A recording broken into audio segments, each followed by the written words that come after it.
Starting off, good morning, good afternoon, good evening, depending on whichever part of the world you are in right now. Happy summer.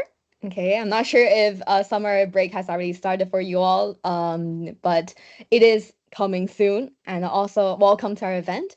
We are really excited to introduce you to our summer series event, Nailing the University Application Over the Summer.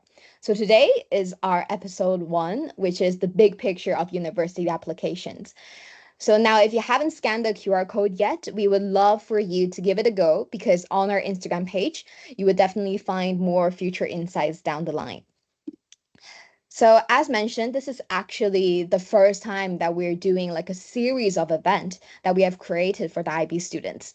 So this is going to be conducted throughout the summertime in order to get our IB students ahead of the curve with your university application.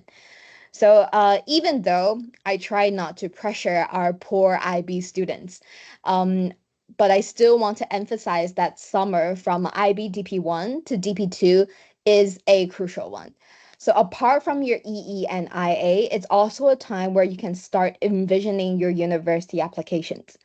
But obviously, we're here to help you as well. So this is why we have created the summer series events, nailing your university application over the summer with 5 episodes in total, covering 5 different topics, because there's just so many things to university applications that it is impossible to cover just in just one event. So this is not only useful for those soon to be IBDP2 students, but also some of the IBDP1s and pre-IB students could be watching out for. So you can stay in tune, follow us on Instagram, and also to attend these future events. So now just zooming into episode 1 now, here's the agenda for the day. So first of all, I am Isabel Hong, the lead of user acquisition of EduCrate and also your event moderator of the day. So I am an IB graduate myself from 2022. Yes. So today you will expect from us 3 very intelligent and knowledgeable panelists going to be sharing their experiences on how they started their university applications. Then we will conduct a panel discussion with me asking follow-up questions to our speakers to delve a bit deeper into their application process. And finally, we will open the floor to everyone. We can have an open discussion on anything that is related to university applications. So you might also want to stay until the very end because we will have some special announcements that you will not want to miss out on. Okay, so now before we introduce our speakers, let me just give a quick introduction to what EduCrate is and what we do. So at EduCrate, we focus on bringing together students, teachers, and experts from all over the world. And our goal is to share knowledge and opportunities equally among all learners, offering free events on platform discussions, resources, and exciting new opportunities, especially if you are looking for some work or research experience to add on to your CV. So it does help with your uni apps.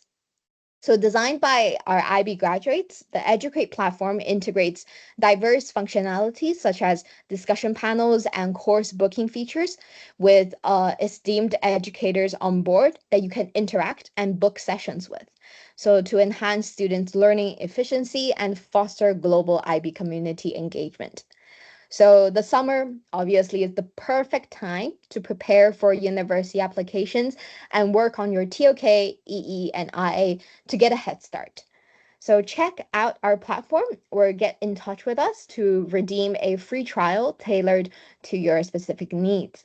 And just remember, EduCrate is all about building this IB community with IB students, IB graduates, IB teachers, IB examiners.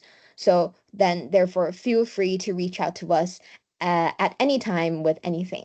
So at the end of the event, we will also have a QR code, which directly leads onto our platform. And those who register for the platform can also email us back and be able to redeem some event freebies. Okay, so very exciting. Right. Now, let me pause this video. And now, without further ado, let me introduce our panelist speakers for today.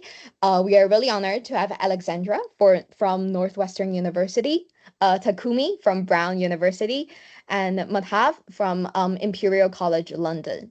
So in terms of the agenda for today, we are going to start with introductions from each of our speakers. They'll be giving you an overview of their previous background. And in the meantime, if you have any questions in mind, you can always pop into the chat so that our panelists can always give you a hand, or we can go through them in the Q&A session. So without further ado, let's invite Alexandra first to share her experience with Uni Apps. Alexandra, the floor is Hello, yours. everyone. Yes, thank you. Thank you for having me here. I'm really excited to speak about this. So I'm at Northwestern. I just finished my first year there. And a bit of why I chose Northwestern is because in my life, I have a lot of hobbies and I like to entertain myself in different ways. And Northwestern really reflected that in the way that it is really a jack of all trades. It offers you the possibility to pursue whatever interest you may have without giving up or sacrificing in other areas. In the end, I chose to do computer science, and my decision to choose Northwestern was also motivated by their strength of their program, and also the fact that it is quite interdisciplinary. So, for example, a regular semester for me would look like half of computer science classes and half other classes that are all interdisciplinary connected. And the last thing that motivated it is that it is close to Chicago, which is a hustling city, and there's also a campus environment. So yet again, you're not missing out on any of the experiences you'd want to have in the university. And as for my lived experience there, what surprised me the most are the tight-knit and supportive communities I became a part of in pre-professional clubs, as well as interest or identity-based clubs. There's really a club for everyone with over 275 organizations as of this year. You can really be and do anything there. I came being a bit unsure about my major, about the system in general. I come from a very different educational background, and I was met with a lot of support and a lot of encouragement and a lot of just try it. And I embarked on this mindset, and therefore, because of the system, which is a quarter system, um, you might have heard that it goes by really fast, and yes, I do agree. But that means you learn a lot, and that means you can learn about yourself quickly. And what that does for you in the university is that you can focus on the things that really matter to you and discover a lot of areas all at once. And could we move to the next slide? Perfect, thank you very much. So a little bit about my educational background. I come from Moldova and I did my grades 1 through 10 here. But for the last 2 years of school, I moved to Hong Kong to attend the United World College there. I can talk more about this later if anyone's from there or interested in speaking about it. But in IBDP1, at the finish line, I decided to consider several countries to apply to. The UK was never really an option for me. Instead, I opted for some countries in Europe and narrowed it down to Italy because there was a university there that interested me. I don't know if you guys heard of Bocconi. I also applied to some universities locally in Hong Kong, namely Hong Kong University and HKUST, which is the University of Science and Technology. And in the US, I applied restrictive early action to Stanford. And during my regular decision process, I applied to Northwestern, Columbia, Princeton, and Emory. And my philosophy was that I am going to apply to my safety schools in Europe as well as Hong Kong. And I will apply to my reach and match schools in the US. So a bit of my timeline was that I started my research, I would say at the regular time, not too early, not too late, about midsummer after my first year of IB. I narrowed it down to a couple of places, and there's a rule in UWC that you must apply to up to 10 colleges. So that was something that helped me as well to really consider what is important to me and focus my attention into applying only to these 10 colleges. I started my essays in September, which was a courageous choice, but it really helped to be back in the school environment for me. I did start thinking about my Common App a bit earlier, which is something I would advise you guys to do as well. It was definitely a process of thinking and then redoing and thinking and redoing it. But I managed to finish my essays by mid-October. And in November, it was time to do the restrictive early action, which I applied to. In January, I applied to my regular decision schools. And then in March, we all got the decisions. And some things to note, I guess, is that looking back at the process, what really helped me was a technique I call 3-to-1. When you're doing the IB and when there's a lot of workload involved, it's really easy to get lost and not think about your responsibilities in terms of uni or think that it's overwhelming. And the thing that really gets me into the zone of writing essays is just sitting down at the table and saying 3-2-1 and just starting. And this way you can get yourself in the zone immediately. That has greatly helped me to avoid procrastination or just prolonging tasks that would take a shorter time. And I would say a good strategy for choosing schools is also something that helped me calm down during this process. I knew that I had segmented my reach, match, and safety schools, and that the destinations were according to what I had achieved in the past.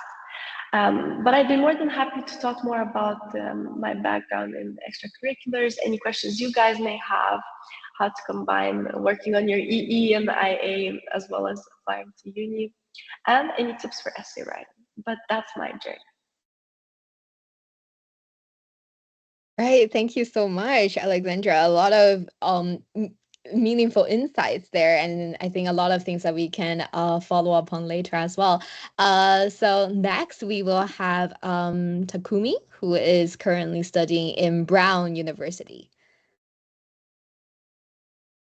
Hi, everyone. I'm very grateful to be here as well today. I'm Takumi. I go to Brown University in the US right now. And similar to Alexandra, I chose Brown for its flexibility, especially because I had a lot of interests abroad, things that I wanted to do at college. But it was not only because it was flexible. When I was looking into colleges, the most important criteria was a collaborative environment. And what that means is when I go and when I picture myself at the university, I wanted a university where everybody actually, helps people become better in general. And Brown University, their curriculum is called an open curriculum, which is great. It does not have any core curriculums, meaning that it does not require you to do anything. You don't have to take math if you don't want to, but you can also take only math if you want to. So when you think about this, there's nobody that is in the school that is taking exactly the same classes as you. So there's no such thing as a competition between the people. Although in some areas there could be, just because you're going to the same area, like pre-med. But still, it is very hard to compete with another person just because there's nobody like you. And also, um, because you need to choose every single course that you want to take, there's only people in the class that really want to take that class, which makes it really enriching experience to take those classes and discuss within people that are coming from multiple disciplinaries. So when I looked at that, school system, I was like, wow, this school is really trying to support this collaborative environment systematically. And I found not many schools that are doing so. And so Brown really caught my attention and it was my absolute first choice. The second point is I wrote high level undergraduate education here and it says minus ranking, but it meant like when I looked at rankings, I didn't really care about other rankings other than how good the undergraduate education level is. And Brown really, really focuses on its undergraduate education. I was also really wanting to go to Stanford University when I was applying. Um, but when I did a side-to-side comparison, I decided to apply to Brown early decision, which means if I get in, I have to go and I can't even apply to Stanford University. And this was because Brown University really focuses on its undergraduate education in comparison to other universities. And the professors are known to come to this school not only to research, which is usually the case, they come here because they are passionate about teaching. And this school is really known to have a good undergraduate education and a tight-knit community in terms of bringing people to graduate schools, medical schools, law schools, and so on. And so that really caught my attention, and I thought it was, amazing.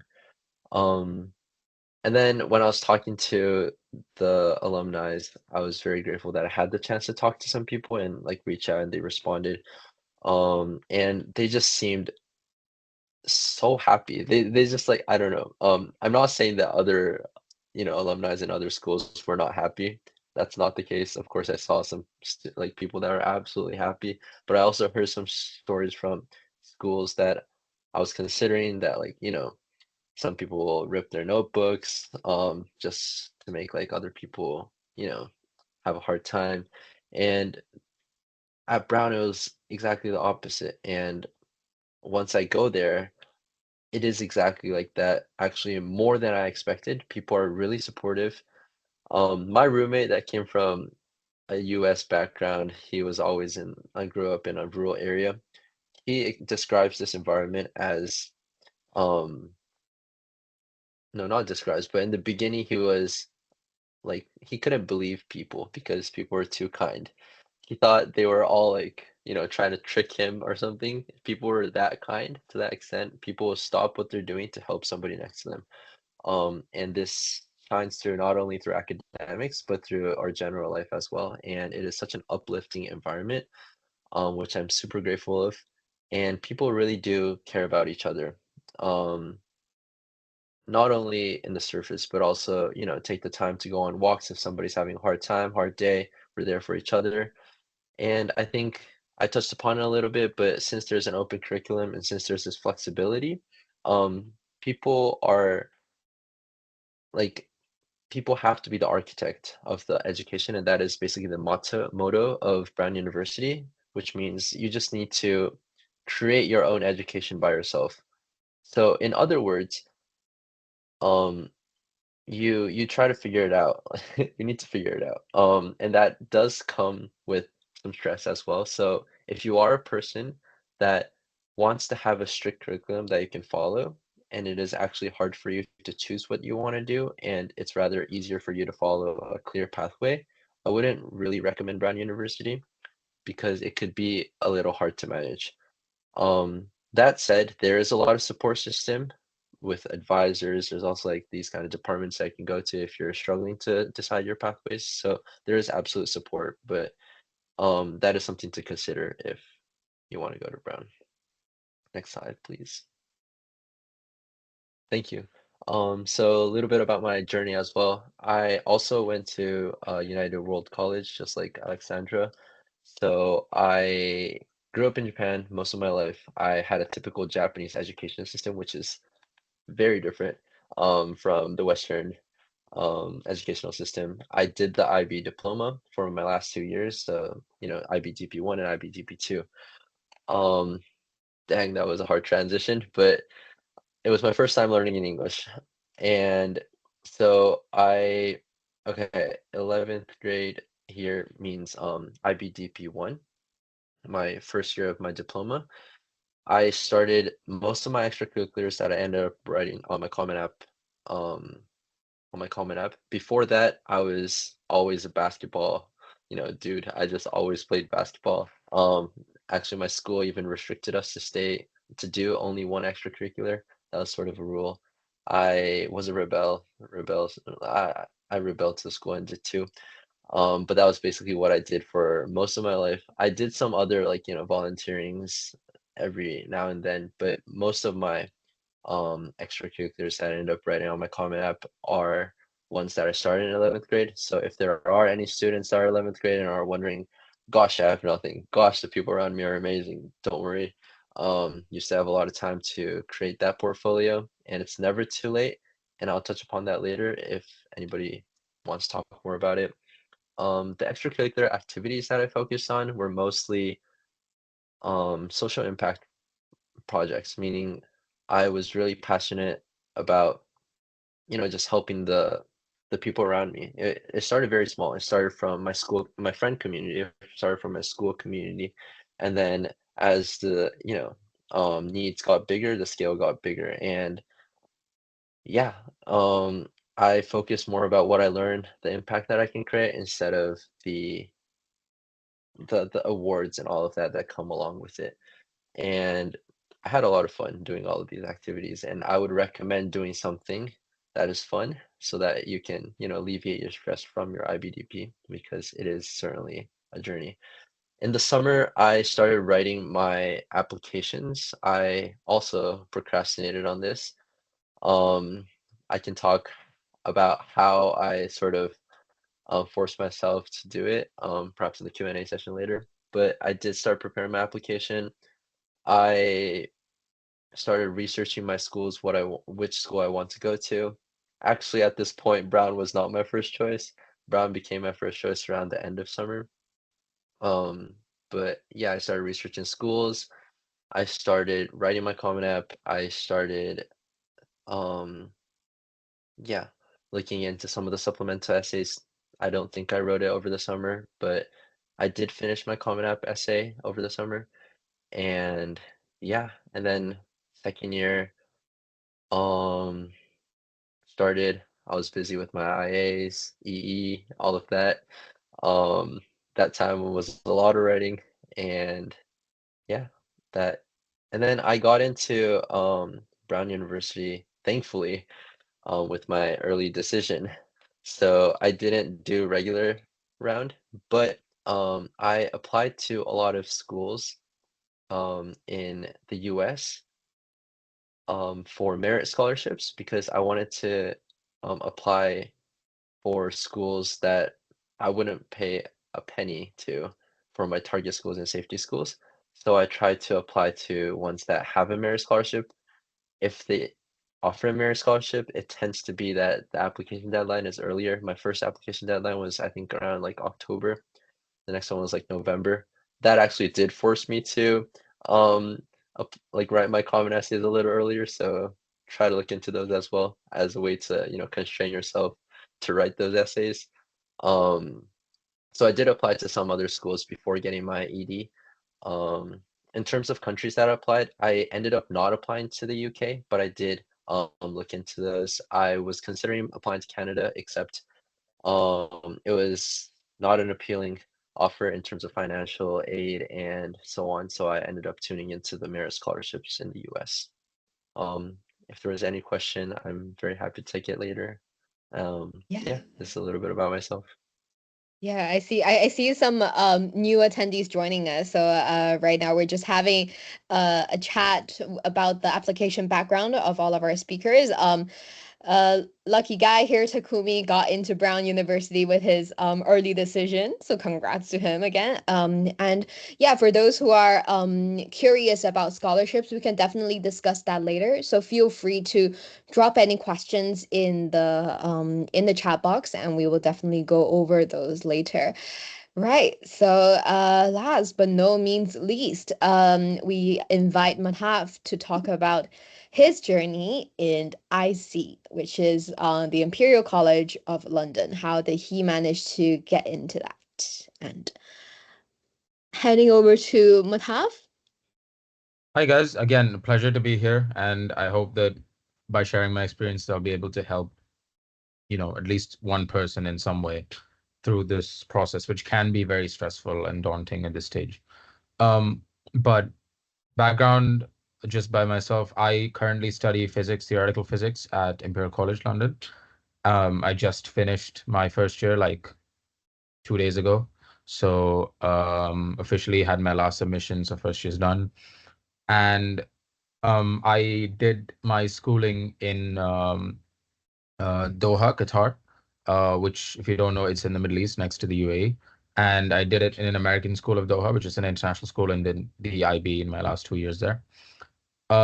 So why Imperial College is, I mean, to be fair, when I was applying, Imperial, again, like Takumi, was not my first choice. It was actually Oxford, and I applied to Oxford, but I got rejected from there. But Imperial was a close second. So it wasn't really a big, it didn't really make a big difference to me. But the reason why Imperial came very top in my list was mainly because it's one of the most innovative universities in the world. I mean, you've probably heard about this in general. It's not like something new that I'm saying, but one thing that really appealed to me is how they blend science and entrepreneurship together, in the sense that Imperial College is a completely STEM school. They do not do any social science degrees or any languages or anything like that. It's completely either STEM, engineering, natural sciences, or they have a business school in addition to it. So their philosophy of combining um, science innovation with entrepreneurship, in the sense that I wanted to study pure physics and I wanted to go into research eventually, but this university allows me opportunities to actually mold myself and kind of veer in different directions if I need to, in maybe making startups, or going into other financial sectors or whatever it might be, by applying my knowledge in different areas pretty much. And another big reason was, of course, it's London. It's like one of the biggest, or if not the biggest, student city in the entire world. And the amount of it's a big hotspot of opportunities, which I expected before coming here, but which has been proven to me like day after day when I've been here, because you just meet people randomly, or you just talk to someone on the street, or even the gym, and then you get like an internship right after that. And it's quite natural to like meet people from big companies and also attend events, networking events, whatever it might be. But to make those connections and to kind of put yourself out there in the map, London's like, as a student, if you're coming from somewhere that might not be as globally connected, London's a big important place for you to be in if you feel like you need to put yourself out there. As for my uni experience so far, so yeah, as I said, I just finished first year officially 2 days ago. Um, a big factor about Imperial is that it's majority international, so it's about 55 to 60% international students. And so obviously if you're international, it's a great cultural hub, as you meet people from all around the world. You have societies, for catering to any cultural societies, any religious, faith-based societies, anything that you might need. And if you don't find one, there's also a lot of space for you to create one. And I found that really, really helpful when I moved in, because it helped me settle in quite quickly. And like a lot of my close friends and like a lot of the activities that I do outside of my academics are very closely linked to these societies. And again, apart from your core like coursework, they also provide a lot of extracurricular opportunities, and in the sense that they have like a platform that these ones are set for, and then they don't really, they don't really demand that you do them, but they are there for you to try out if you want. And that's the good thing, is that you can gauge different opportunities and you can take things on depending on how comfortable you are, depending on your schedule, depending on how busy you are and other things. So everything's there for you set up. It's just how you make use of it in the university. This is how I've experienced it so far. Next slide, please. So yeah, so as I said, I completed IB in Doha, Qatar. And a main thing was, throughout my IB year one, and like half of summer in year one, I wanted to go to the US majorly. I wanted to apply to, all of those Ivy Leagues, whatever it might be. However, I had like a major realization, like maybe early into summer IB year one, or like halfway into summer, where I realized like I was looking for a lot more targeted education, in the sense that I knew what I wanted to study. I mean, obviously I had hobbies around it, but I really didn't want to pursue them as much as I did physics. So I felt like the UK offered a much better pathway for me to do that than, the US, Canada, or wherever else. So I really zoned in on applying to the UK. So I applied in the UK, I applied to Oxford, which is my first choice, followed by Imperial, UCL, King's, and Manchester. And then in the US and Canada, which is the two other countries I applied to, I mainly focused on safety and target schools, where I applied to different like Purdue, UIUC, and whatever else in the US, but I wasn't really focusing on them at that point. In my year one, it was probably the busiest time of my life so far, in the sense that it's the time where you are put headfirst into IB and you really don't know what to do. And on top of that, you have to load up on your extracurriculars, you have to start. And one thing I did was I tried different like college courses externally. Online, you have websites such as Coursera or edX that gives you free online courses you can try and put in your resume if you want. So those are some things I did for IB year one. And in terms of extracurriculars, like I try to vary it as much as I could in my school. So a bit of volunteering work, obviously academic interest clubs, and also some environment conservation activities, um, like water conservation and stuff like that. And the summer of year one, I mainly focused on, so I try to spread my work as much as possible. So I started work on the IAs that I could start work on. Like for example, for science IAs, you cannot really do much over the summer because you need to be in labs and whatnot. But for other subjects, I could start it early on. So I did that. And my EE, I got a start on writing like a initial very rough draft on, and also my essays. But again, my main focus was on the UCAS personal statement for the UK. I did write all the other essays that was required of me for the US and Canada, but I didn't really put as much effort as I did for my UCAS one, there. So that all of summer went by. It was just writing essay after essay. It's just so much writing. You'll genuinely get fed up of it, but it's worth it at the end. If you like crack it, it's worth it. And and then getting into my school year, not about August end, September beginning, it was like crunch time for me to submit these things. So I did a lot of work over the summer, and that helped me kind of take the steam off slightly when school year started and actually focus on the coursework that I had to do at the time, like focus on my tests and all that that I had in the school year. So that was like a rough timeline. Again, if there are any specific questions, I'm very more than happy to answer that in the Q&A discussion. But yeah, that's a little about myself.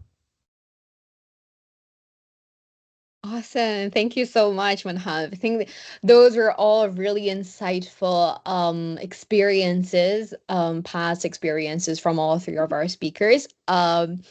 So again, in the meantime, if any attendees have any questions, please just drop it into the chat box at any time. And then why don't we just right now move on to the open floor discussion already. So again, three very intelligent speakers, all very fresh IB graduates, they're just moving from year one to year two during this summertime. So having their first year experience in university, they probably already have a lot they will want to share. So again, just a reminder for the background of all of our speakers, because I am going to stop share later because I want to see your faces better. Yeah, so we have again Alexandra from Northwestern University studying computer science, Takumi from Brown University studying computer science and design engineering. And we also have Madhav from Imperial College London studying physics with theoretical physics. Okay, so now I will stop share and we can jump straight into the open panel discussion. Right, finally I can get to see everyone better. Okay, cool.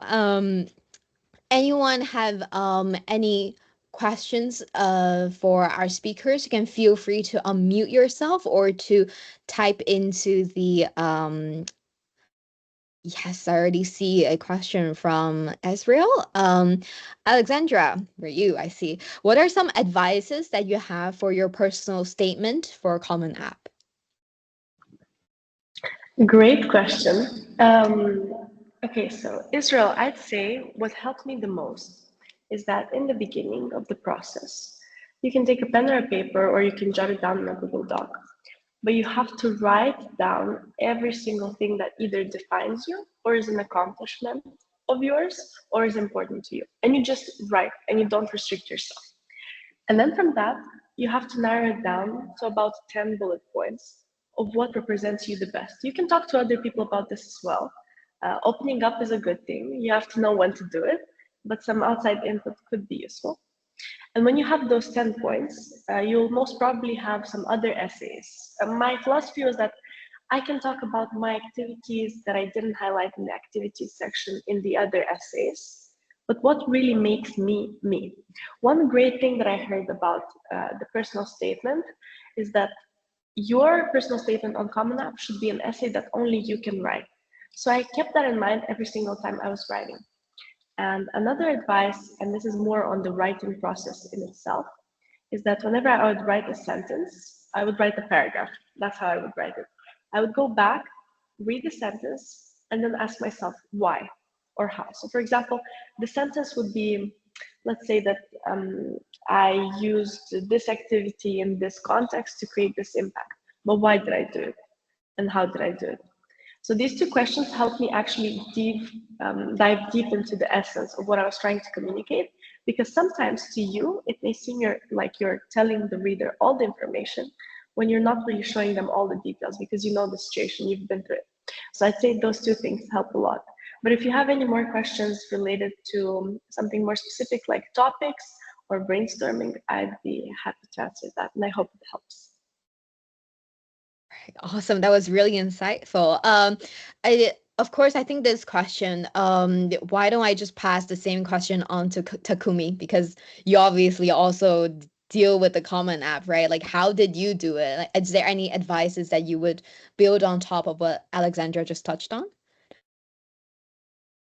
Yes, absolutely. I think this is a very good question to ask a lot of people as a conversation starter if you ask any alumni because they have different ways to do it. But I actually did it very similar to Alexandra. Maybe something that I did differently is I asked my friends, around like 20 or 30 friends of mine, including ones that knew me from before. I also asked my parents, including those, maybe it was like 40 people. I just suddenly asked them, what are my characters that you like? What are some things that like you wish I knew better of myself and so on. And like I just asked like maybe 3 or 4 questions that would help me brainstorm. And they would respond. I even asked like if you were to like who is the who represents me, or like if I were a celebrity, who would it be? If I were an animal, what would it be? Like those kind of questions as well that uses metaphors. And then I'll compile that list. And so, as Alexandra said, I made my own list, and then I compared it to the list of what other people perceive me. And that subjective and objective reflection, merging those together, really helped me. Of course, you don't always have to be so reliant on the objective, but just having that third perspective can help you dive deeper and be more introspective of yourself. In the writing process, just like Alexandra said, I would always ask myself, why did I write this? But in a sense that, how does this sentence, how does this paragraph relate to the topic that I want to portray? Um, and I would always ask myself, what kind of emotion do I want, or what are the 3 words I want the admission officer to have in their head after reading this essay, the whole essay? And that would mean this paragraph as well. And how do I want that person to, like, their emotions to move while these paragraphs move on? This paragraph, I want them to think this, and then trying to merge those two together is very hard. So I would try to write it, and then I would really put emphasis on receiving feedback from a lot of people and ask them not only what I should change, but also what do they think about after reading this? Or if there is a specific part in the essay that you really want to focus on, I would ask them, what emotion did it evoke you? Like, what did this make you think of? And I would always ask them, what are the 3 words that come to your mind after reading this essay? And, merging together again that personal, whatever you were imagining and what the objective measurement is, would help you make a better essay. Right, awesome. That's so cool. A lot of different advices, but overall, what I can see is that the Common App really asks you to know who you are and to define it to the admission officers as well. Yes, I see Israel saying amazing points. Awesome, that's great. Um, Moving on to a question from Leo. I think this one is for Mataf then. What do you think is the core thing that IC is looking for to a student who is applying for a physics major? Okay, happy to take this one. So, I mean, this is not just specific to Imperial College or a course in particular, but something that UK universities look for in any course is just genuine enthusiasm and or experience with experience in your subject of study, if that makes any sense. So to elaborate, it's like if you're applying, so I applied for physics. So what they want to see in the UCAS personal statement when you write what you write about is literally what you write about. They don't have a question, but the assumed question is, why do you want to study this course? And you have to show them what you have done throughout your high school years to show that you have what it takes to continue studying this. And you have, if, in cases where you might not fit the bill, you have enough passion for it to push yourself and actually do what more than what's required in order to study the subject. So personally, I mean, in my experience, so it, the courses that I took, so I did a few courses with Australian National University, ANU, in astrophysics, and I also tried a few MIT like multivariable calculus courses. Again, all of them were for free, and they're available online. You can do it at your own pace. It's fine. And I also started the an astrophysics society, a club in my school. So just stuff like this, maybe you go to certain talks, maybe you visit like different research institutions, like let's say you visited CERN or something, maybe you visited a space station. Like these things are big for them to know that you are someone who takes the subject seriously. Like you just don't want to do this just because you're actually passionate about it and you're willing to spend as much time as possible in order to develop your understanding of the subject. And this goes for any subject when you apply to the UK, because that's what they're looking for the main part is your fascination and your involvement, your engagement with the course that you're applying to. Yeah. Right. I hope that answers your question, Leo. Actually, yeah, just adding on top of that, because I also applied to the UK when I was during my IB years. The universities in the UK, any major, any university in the UK is looking for passion without you saying passionate or passion in your personal statement. You have to demonstrate it. You don't tell it saying like, oh, I'm passionate about physics. How? Like show it. Okay, like what courses you took, or for example, what competitions you attend. That is what UK universities are looking for any major. So that applies to all. Okay, hope that answers your question. Yeah, I see Leo saying thank you so much to Amitav. Right, moving on, going down the chat. Israel's asking about, right, I think this is also for Alexandra. I also wanted to ask, what do you think made your application stand out, specifically to Northwestern University? And I really would like to get into NU too. Yes, great question. I was thinking about this recently as well. We have an option in Northwestern in that you can review your application and see some of the comments that were made on it. And I think what stood out about my application that is not common for most schools. When I was applying to the US, I got a general consensus that most universities want you to be really good at one thing or maybe two. They want you to have a spike that you differentiate yourself with against the competition. And I was a bit nervous about that because throughout my life, I've been engaged in more things, but none at a super deep level. And I had passions, but I didn't know whether I had that spike. So instead of trying to fabricate it, I kind of embraced everything that I was doing. I was involved in chemistry and dance at the time and singing as well. And I just merged them all together. And I remember that there was a comment about how it reflected the interdisciplinarity that is going on at Northwestern. So I think that's one thing. And second of all is Northwestern, as well as other schools in the US, are following a trend of looking for leaders or thought provokers in the sense that they want to see you create change in your communities. And if you can show that well in your application, whether it be through you founding a club or doing anything else really in means of leadership and entrepreneurship, I think that will give you a very good boost. But most importantly, they're looking for you to be aware of who you are. I would second what happened, as Takumi said in that sense, because if you can speak about yourself to a deeper level than what is apparent on the surface, then you have a great chance of getting in already. And of course, academic excellence is also a factor and it's getting much more strict in recent years. So I'd say a good practice is to just keep your grades up as much as possible. If you can show that excellence in other ways, such as, I don't know, contests or maybe standardized testing is something that you're better at, I would say go for it. They do look for that as well, but it is not a differentiator.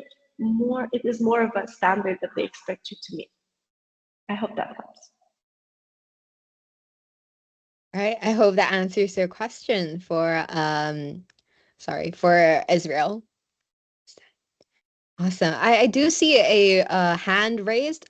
Fairs, is it?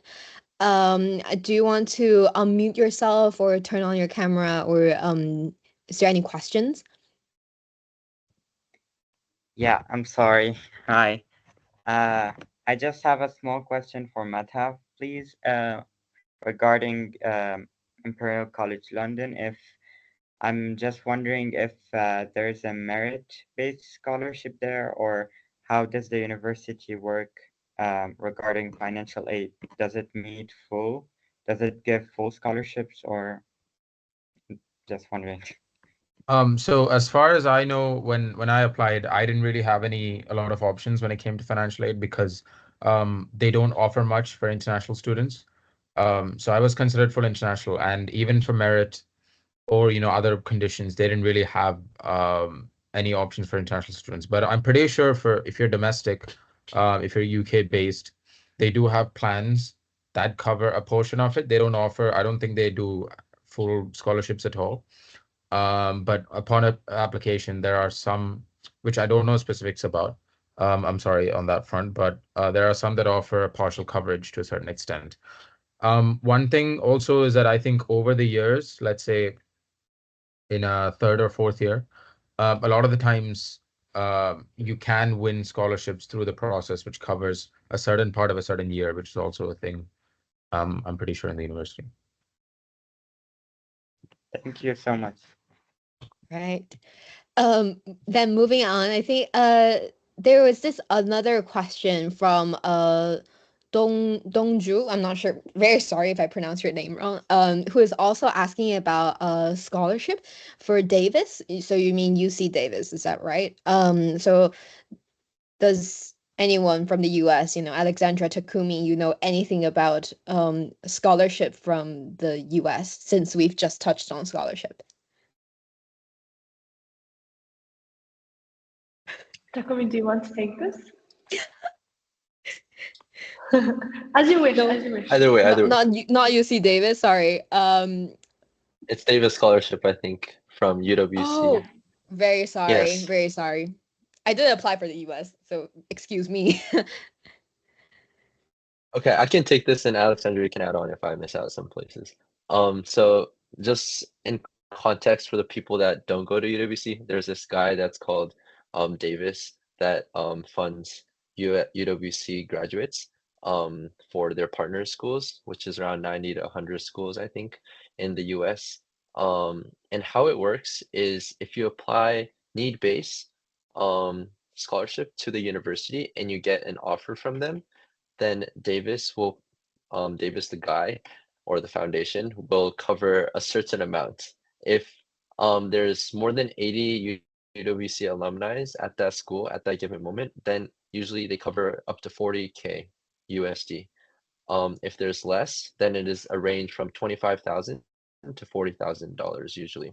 On top of that, they give sometimes like $2,500 of technology scholarship, which you can buy like a new computer, new phone, so on. but you're only um, offered the scholarship if and only you apply with a scholarship to that school. So if you say no to the scholarship, you can never access the scholarship afterwards and be like, Davis, please, I got into the school. You're a partner. Can you pay for me? That's not how it works. So you just apply to new base, and then Davis will automatically cover you. Anything to add on, Anything to Alexandra? add on from Alexandra? That covers most of it very well, Takumi. Actually, I didn't know some of the Mm. things about the alumni statistics, but yeah, I also went to LPC WC, so it's very good to see familiar faces. But the way that it works specifically in LPC is that you won't have to do anything specifically, or you won't have to interact or apply to get this scholarship. Rather, it will be done for you by the university guidance counselors, and you will just be notified of the award when it comes along with your financial aid award. So I don't think there's anything to worry about or take care of at this point. It is truly entirely need-based, and yeah, UGC should take care of that. Okay, so that's kind of like an exclusive financial aid for the UWC students. Okay, that's great to know. I've learned something new today.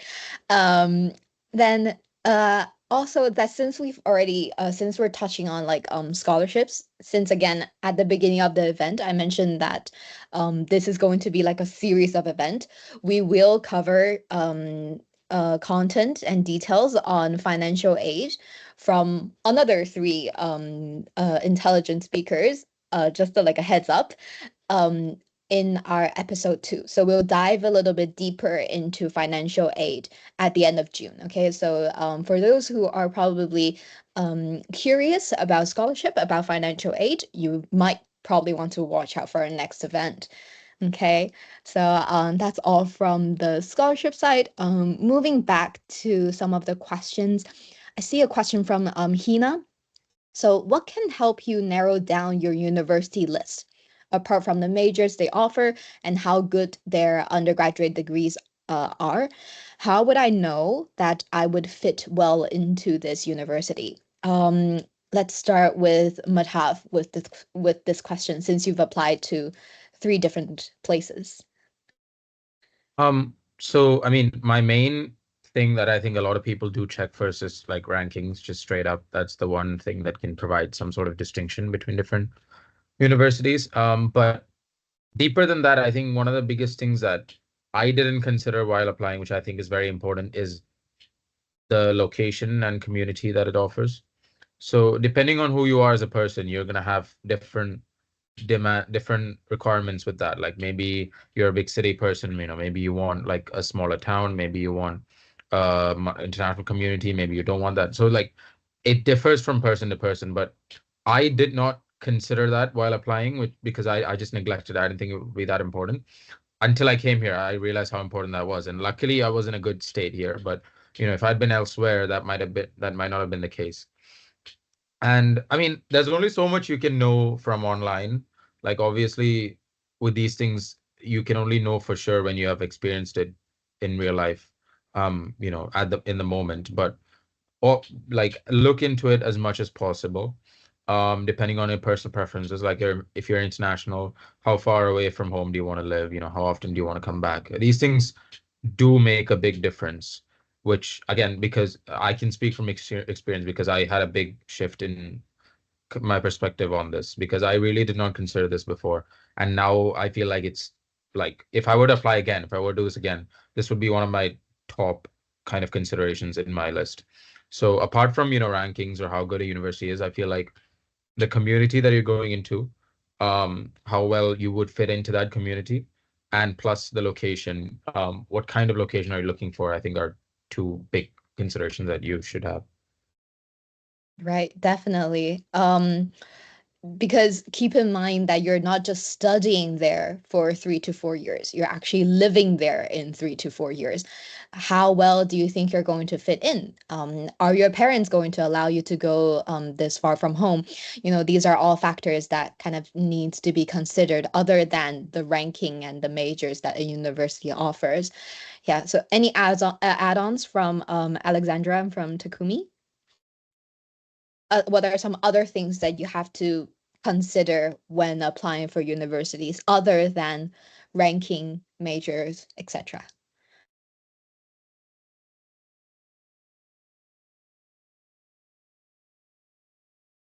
Alexandra? I'd say most of the points covered I'd agree with. One thing I was looking for specifically, I don't know for what reason, but in the end it did pay off, was some specific extracurricular clubs. Like I was looking to continue with a certain type of dance, and that was present there, and um, it was in a pretty good standing as well. So it really depends on how important these activities are to you as well. But you have to think about the fact that you are going to be in that place for the next 3 or 4 years of your life, very formative years, and you want to keep yourself happy, and you want to have all the devices to keep yourself happy. So if that's present, that's a big plus. I'd also speak, one thing I did with Northwestern is I spoke to about 5 or 6 alumni to just see the type of people admitted to the school and if I could have conversations with them and what would be gravitated towards. And that was a good thing to do for the schools that I applied to, because although it's a very small sample size, it gives you a bit of a look into the kind of conversations that you'll be having at uni. So that was good too. And then I really got into the nitty-gritty, but this is not like really a big factor, but I looked at food as well, and then I looked at just sights to see around campus and the aesthetics of the campus as well. Those are things that play a role for me at least. So you have to be strict in the sense that you have to know what you like when you apply, and that's going to make your experience better in the end. That's definitely right. Anything else from Takumi? Yes, I think one important point that we actually forgot to mention is, do you want a big school or a small school? Do you want a research school, or do you want like a liberal arts school? That is certainly important, because do you want to be a big fish in a small pond? No, small pond, or um small a big fish in a small fish in a large lake, or whatever. Do you want to have tight connections with your professors? You can always have that in both types of universities, but it is obviously easier if it is a smaller university. Do you want to do research? Do you want to be more active in clubs? Those kind of things are also things to consider. And I started off with like a list of 30. I narrowed it down to 8. At the end, like from like narrowing down for like 15 to 8, I looked through each of the school's website from like top to bottom as much as possible. And I don't need to like read through everything, but just like see the vibes of what kind of topics they're talking about. And if you want to know what kind of people are there, look into their Instagram account, look into their YouTube account, and see like how they present themselves. One also hidden resource is like student newspapers. When you look at that, you can kind of sense what kind of topics are going around campus. Sometimes it's super political. Sometimes you can tell that, okay, they support this party so much. This school is like really red or really blue. It's very interesting to look into if you're really wondering between like, you know, um, a very close call. And this can apply after getting into colleges, especially if you get like offers from multiple schools and you're wondering. I would recommend looking into like those more raw human type of information instead of just the technical rankings and all of that. Right. Thank you, Takumi. He's also moving us on already to, after you get the offers, like how do you exactly choose which university you would want to go through? Because that would be a tough choice as well. And that's a very important choice as well. So so school life, the city life, the country life, all the extracurriculars that they offer, these are all really important factors to consider when choosing your university, or in the end choosing your offer. So I hope that answers your question, Hina. Yep. Moving on, we have a question from Leon. Hi, everyone. My question is for Takumi. I'm currently taking social sciences for one of my IB courses, but for uni, I really want to study more natural sciences and try out an engineering major, as I had a change of heart during IB. Would the open curriculum allow me to do that?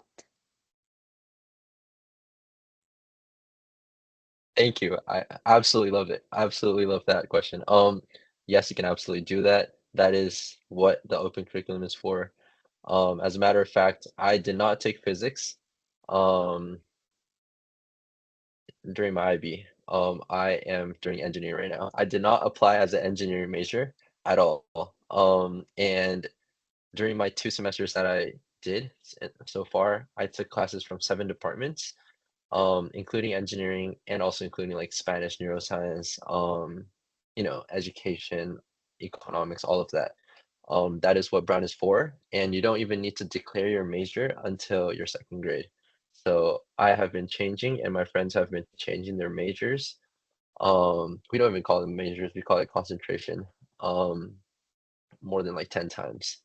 But the thing that you need to consider is there is an essay. What do you want to do with the open curriculum, or why Brown essay? And there you need to be a little bit strategic of what you write, because you want to back up why you want to do that with a story. And if you don't have experience in that area, you can always still write that you want to go into engineering, but you will then have to emphasize the reasoning part. What changed you? And since you studied this, now I can see like a clear view of what I want to do, blah, blah, blah. And that's why I want to do this. You can't just suddenly be like, oh, I want to do this. I want to do this. I want to do this. There has to be a story behind it to back it up. But if there is, I can guarantee you the admission officers know that you're going to change. Um, that they're not looking for what you're going to study in university. They're looking more so why you want to study that and what makes you think that way. Um, the Brown University admission officers know that you're not going to pursue the major that you say. I can tell that from my friends. So don't worry about that.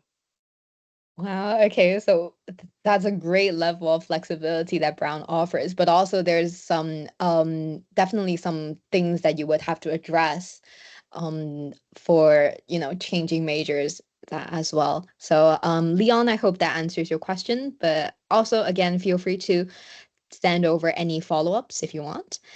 Yep.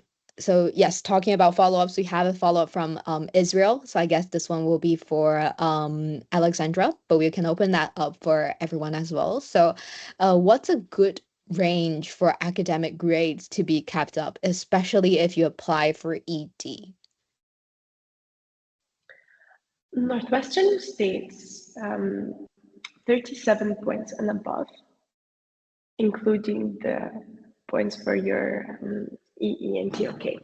However, I would advise a safe margin of, let's say, 39 and above. But honestly, this is a holistic application, and academics will be just a part of it. If your grade is a bit below this, I wouldn't stress about it too much, because you have so many other areas in which you can show your excellence or intelligence. But you can also use academics as a way to propel that further. I would say a good, from the experiences of the people in my year and the people below, the years below me that have applied, the margin is 38 and above. And then the rest is up to you. But I wouldn't stress about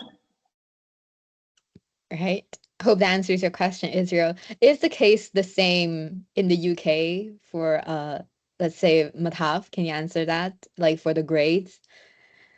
I mean, again, it depends on what university you want to go to. So personally, my conditional, so obviously all of the offers are conditional. That's a big difference. You have to, even if you get accepted into it, if you don't meet the requirements, you're not going to get into the university. So my offer was a 42 total with like a 776 in my HLs. And for like Imperial, Oxbridge, UCL, etc., it varies between 39 and a 40, 41, 42 usually, which like you should have to get that or above.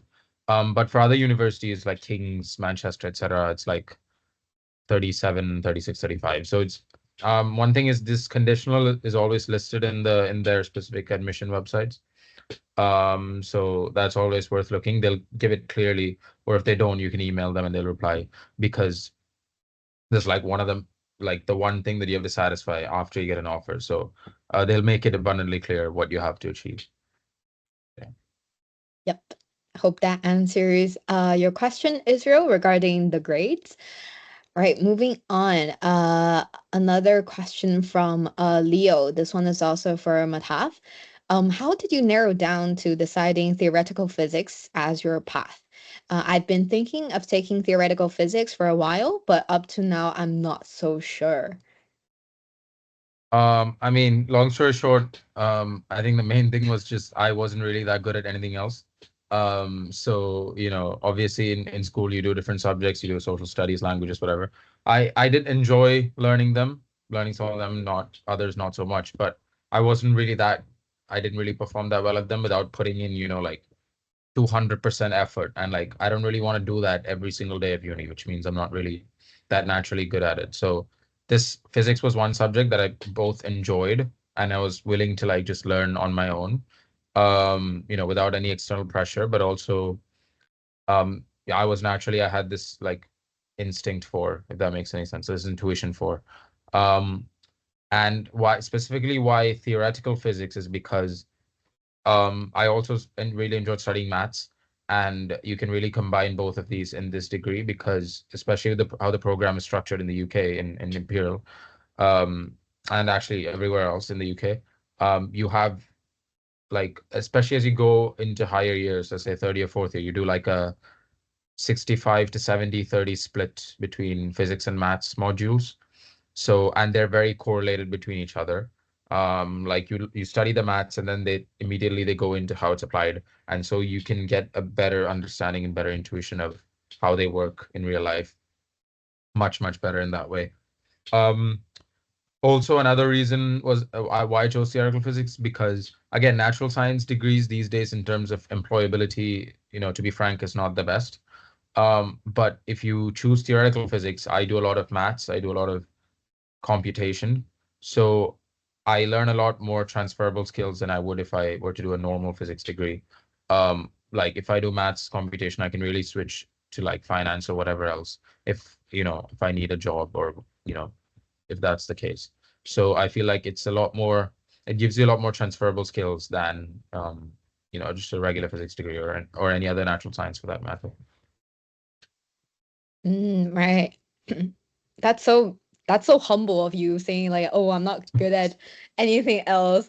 And then in the end you get like a 42 plus to pass the condition. That was too Yeah. modest. But anyways, I hope that answers your question, Leo. Also I think Madhav was kind of persuading you to do theoretical physics over there. Yeah, I see your hand raised. Do you want to unmute yourself or turn on your camera? Any follow-up questions? Oh, yeah. Thank you so much for the answer. I had one question. Like, when you say about 42, do you mean like 42 to 45 or 42 to 42? Yeah, it Yeah. was 42 out of 45 total points, Okay. So, like, we or do including apply core. you. Oh, yeah. So we do apply using the semester grades. Like before. Yeah, your predicted grades, but like that doesn't really they give you an offer based on your predicted grades, but Oh, that is flexible. If you have a 42 or above, well and good. But if you have slightly lower, it's fine. There's a good chance you'll still get an offer, but the conditional upon getting the offer is very tight. Like you cannot go beyond that. okay. Thank you so much. Yeah. Yep. Awesome. Great. Moving on. Oh, this is a question from Mariam. Again, sorry if I pronounce your name wrong. It's also for Madhav. How did you find the online courses when you were doing IB? Yeah, so what are like the resources that you got? So, I mean, the main website I used was edx.com, which gives courses for free on a variety of topics. Usually it's like finance, economics, and STEM. And I had a few friends taking it, so I just started looking into it. And one of the main things I used it for was to start studying like coding and computer science, because I didn't really have, like, I hadn't studied it properly before, and that gave me a good start on, just learning languages, learning how to program simple. Um, summer programs and stuff like that. And yeah, a lot of top universities like Harvard, MIT, Stanford, they offer a lot of courses on this platform that you can take, and these are all at your own pace. In terms of, it was very hectic doing that in addition to my IB coursework, which is why I said like the IB year one was like the busiest time in my life. I didn't have time for anything else, and I'm not even exaggerating when I'm saying this. Literally, I had no time for anything else. So if you don't want that, don't do it. But if you enjoy learning it, then by all means. And it is a big plus to your applications if, especially in the UK, if you're applying to a specific course, which you are, if they can see that you've tried college courses in that specific field of study and you've at least attempted it and you've gotten like a good way through it, they, again, this whole demonstration of your passion thing, that helps do it in that way. Right. Right. Hope that answers your question, Mariam. edX.com, just in short. Moving on, I have a question from Alut. No worries that you're late. You're not missing out on anything. Question, I think this is for all three of our speakers then. How have each of your institutions helped you with internship opportunities and or on-campus work? Start with, I see Alexandra nodding there. Caught that. Okay, let's start off with you then. Yeah, this is a good question because I didn't really think about this until I got there. And for Northwestern, we have 3 different offices that will help you with career advancement. Actually, one of the offices is called the Northwestern Career Advancement Office. But then you also have an office for international students.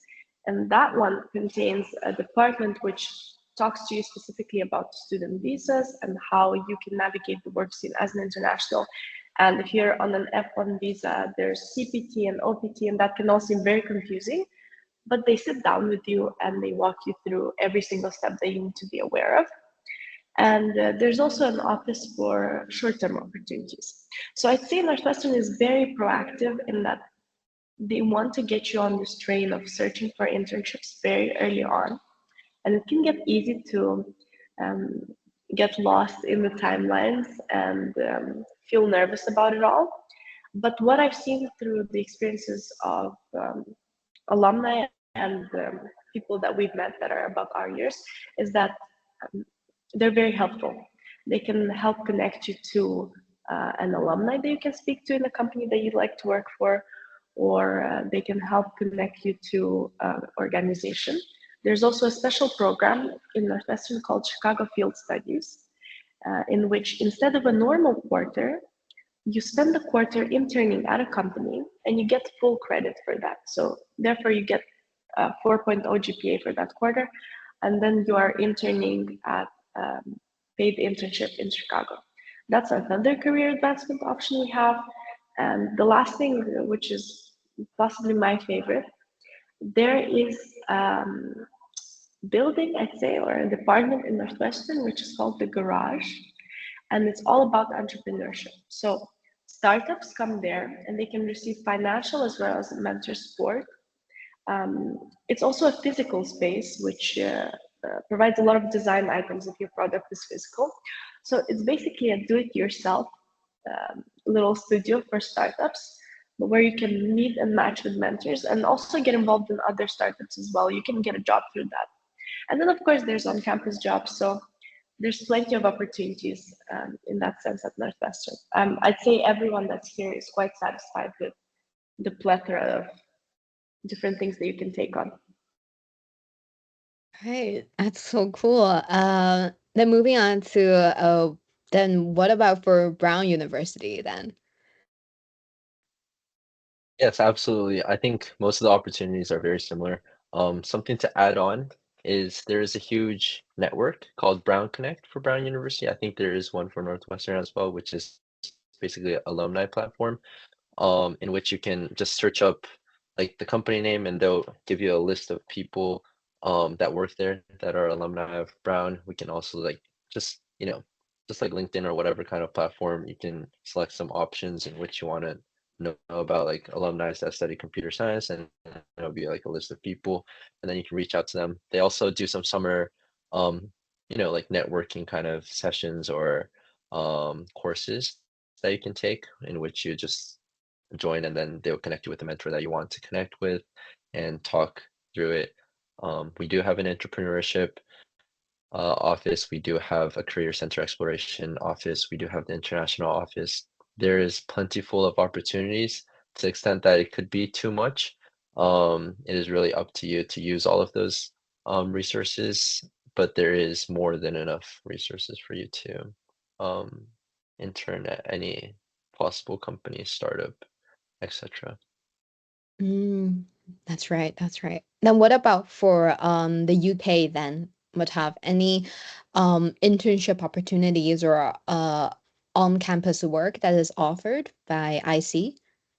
I mean, yeah, there are tons of opportunities. I mean, especially being in London, you have a lot of varied kind of jobs that you can get into. Like obviously, if you want to go into like analytics, finance, you have JP Morgan, like very high-end companies working for. I mean, whether you get it in first year is another question altogether. But you do have these opportunities. So Imperial has their own career services that you can get in touch with to kind of look at these internships more in detail. They'll help you apply for it. They'll give you tips and tricks. And another thing that I found very appealing when I got here, I didn't know of before, but they have this thing called Enterprise Lab, which is linked to their business school. And it's literally a space that's completely dedicated to students brainstorming and starting startup companies or anything of that sort.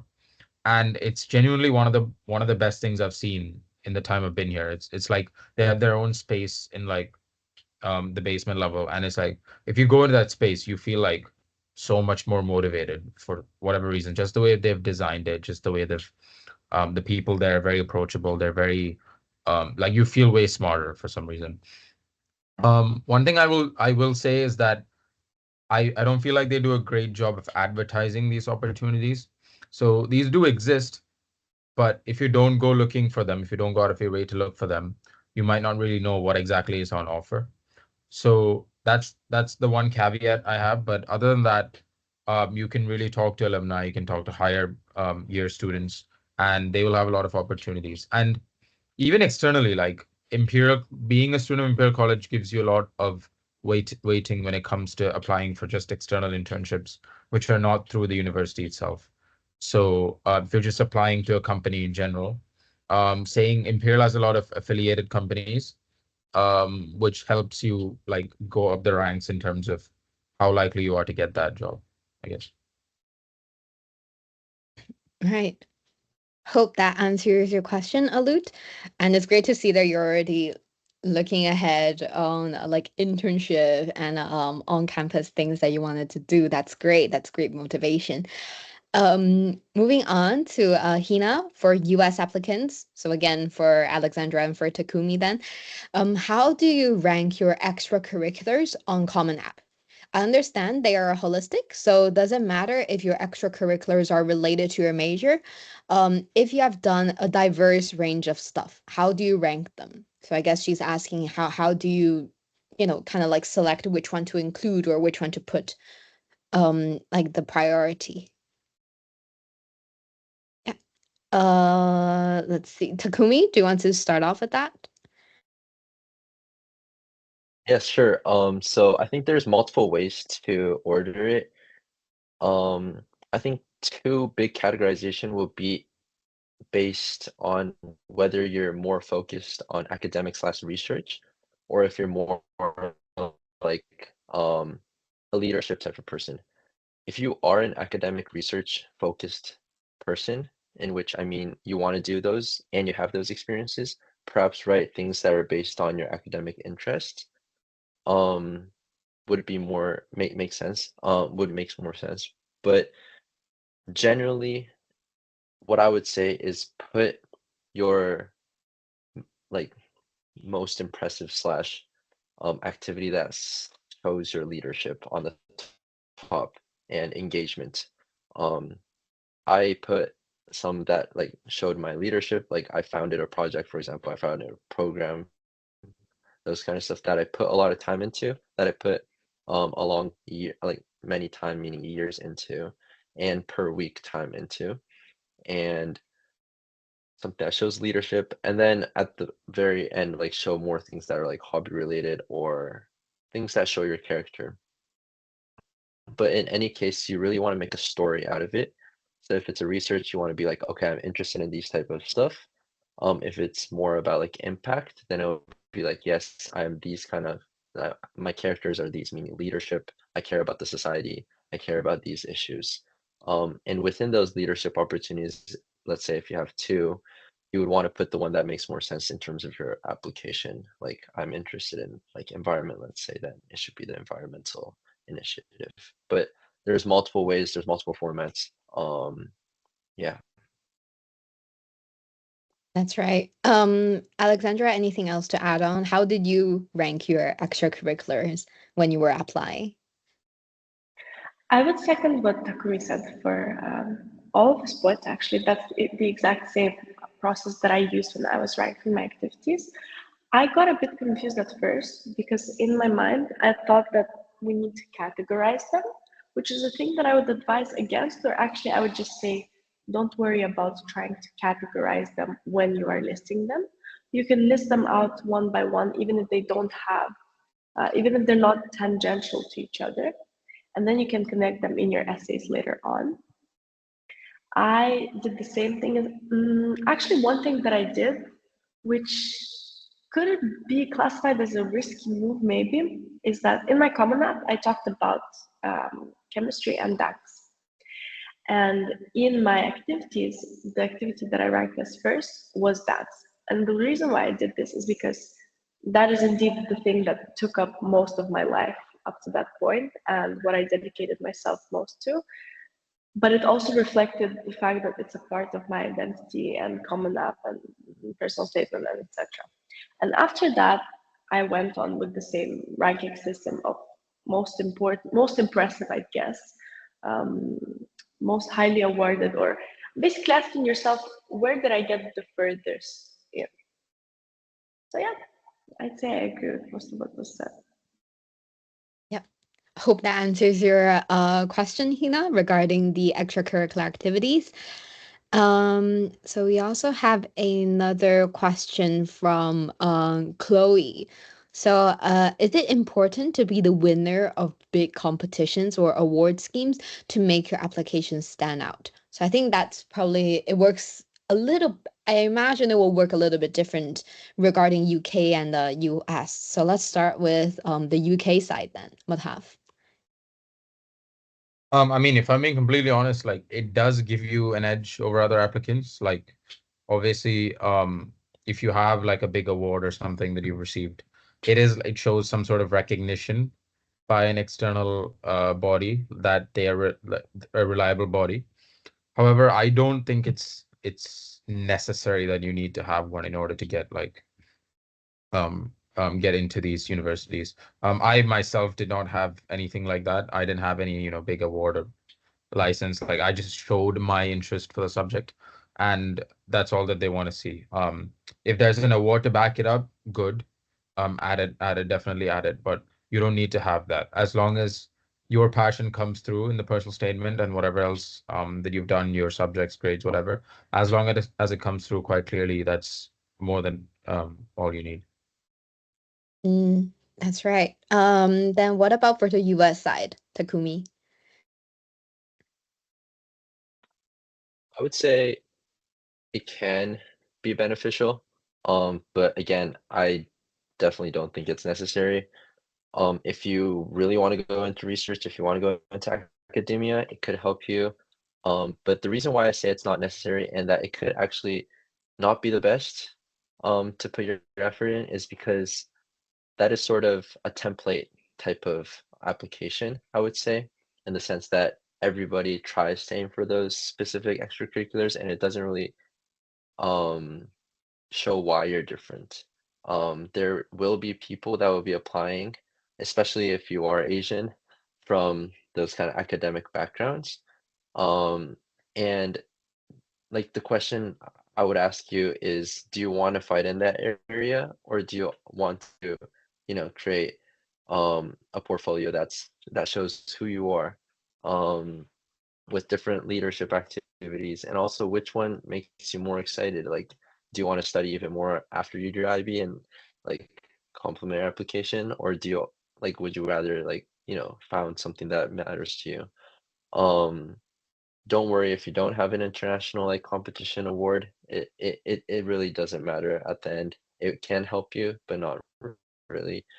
Sometimes. I was gonna say something else, but I forgot, so I'll pass it on to Alexandra. And I'll come back if I remember. Yeah, but I guess that answers your question, Chloe, that the competitions, don't stress too much about it. Of course, it could be something that you want to put in to consider. Yeah. So moving on, I think this will be kind of like our final question for today. Where do you find the alumni? Oh, this is from Hina. Find the alumni of particular universities to connect with. So how did you form these connections before you got into university to probably get to know more about the university that you're curious in? Um, Alexandra, do you want to start off with that? Sure. So I think the obvious resource is LinkedIn. It's very easy to search up the name of the school. And then for those of you who are in UWC, or actually this applies to any school, it will be a great point of contact if the alumni that you choose to interact with has the same education background as you. So for example, you attended the same school, or you're part of the same community, or you share the same interest. So you have to find that hook, I guess, when you're looking for alumni. But I use LinkedIn for almost all of the connections that I talked to before applying. And also a bit of the resources from the EWC that I was in, they shared some alumni contacts with us. Right. That's right. LinkedIn, very useful. Please register for one. That's all I can say. Yeah, Takumi, I think you mentioned something about like talking to alumni. How did you get in touch with them? Honestly, it started off with like school alumni and a little bit of research. I use Facebook personally, but I think nowadays LinkedIn would be better. Um, Facebook because Japanese people, especially the older ones, like to use Facebook, but I don't think that's international. I yeah, that's basically it. And sometimes I would ask maybe a friend or a friend of a friend or like somebody, oh, I went to summer camp when I was like, 10th grade or maybe like ninth grade, and going back to those connections to ask if they know somebody of that community. And yeah, connections, don't make it transactional, meaning don't try to like just ask for a new connection or just tips. Just make it personal, make it humane, I would say. So try to like actually be interested, prepare for what you want to ask instead of just being like, yo, how do I become successful? How do I get into this school? Mm. Then what about for Madhav? Did you have any connections with the alumni before going to IC?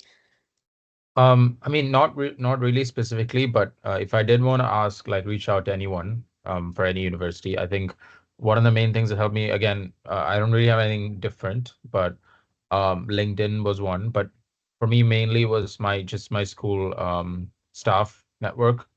Like, since I was in an international school, a lot of my teachers, whatever counselors who I was close with, they had worked in multiple different schools and knew and had various experience of different students from different backgrounds going to various different universities. So since I was close with them, they were able to direct me to the right people to ask questions to, be it alumni of my own school or maybe other people they knew. So it was mostly through them that I was able to talk to alumni. Right. That's right. Sorry, that wasn't the last question. We have a hand raised from Leo. Do you want to unmute yourself and ask the final question for today's event?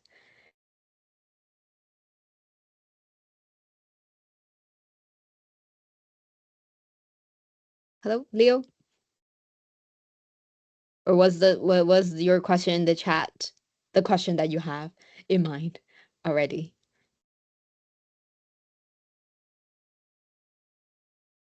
Okay, I mean, Leo was just typing in the chat saying, in the meantime, can we email you if we have any further questions as we wait till the next event? The answer from me is yes, of course. We're here to help, as we said, EduCrate. So if any one of you have any questions after the meeting, please feel free to email us or to DM us on Instagram. We had our Instagram page QR code shown at the very beginning. I will show it again at the very end so you guys can follow it for future insights, and also if you want to DM us at direct message us at any time. Okay, so obviously, yes, we can get in touch, and we will definitely pass on your questions to the speakers if you have them. Okay, right. Going back to my shared screen here.